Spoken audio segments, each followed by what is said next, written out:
வேதாகமம் புதிய ஏற்பாடு 1 யோவான் 1ஆம் அதிகாரம். முன்னுரை. வாழ்வு அளிக்கும் வாக்கு.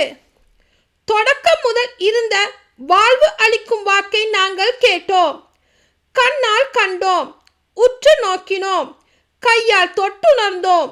வெளிப்படுத்தப்பட்ட அந்த வாழ்வை நாங்கள் கண்டோம், அதற்கு சார்ந்து பகர்கிறோம். தந்தையோடு இருந்ததும் எங்களுக்கு வெளிப்படுத்தப்பட்டதுமான அந்த நிலை வாழ்வு பற்றி உங்களுக்கு அறிவிக்கிறோம்.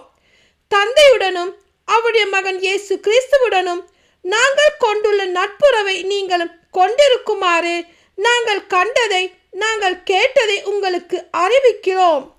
எங்களது மகிழ்ச்சி நிறைவடையுமாறு உங்களுக்கு இதை எழுதுகிறோம். ஒளியும் இருளும். ஒளியில் நடத்தல்.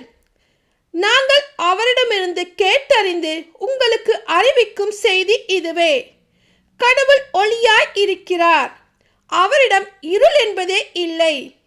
நாம் இருளில் நடந்து கொண்டு அவருடன் நமக்கு நட்புறவு உண்டு என்போம் என்றால் நாம் பொய்யராவோம், உண்மைக்கேற்ப வாழாதவராவோம். மாறாக அவர் ஒளியில் இருப்பது போல் நாம் ஒளியில் நடப்போமானால் ஒருவரோடு ஒருவர் நட்புறவு கொண்டிருப்போம். மேலும் அவர் மகனாகிய இயேசுவின் இரத்தம் எல்லா பாவத்தில் நின்றும் நம்மை தூய்மைப்படுத்தும். பாவத்தை விட்டு விடுதல். ஆனால் பாவம் நம்மிடம் இல்லை என்போம் என்றால் நம்மையே நாம் ஏமாற்றிக் கொள்வோம், உண்மையும் நம்மிடம் இராது. மாறாக நம் பாவங்களை நாம் ஒப்புக்கொள்வோம் என்றால் கடவுள் நம் பாவங்களை மன்னித்து குற்றம் அனைத்திலிருந்தும் நம்மை தூய்மைப்படுத்துவார்.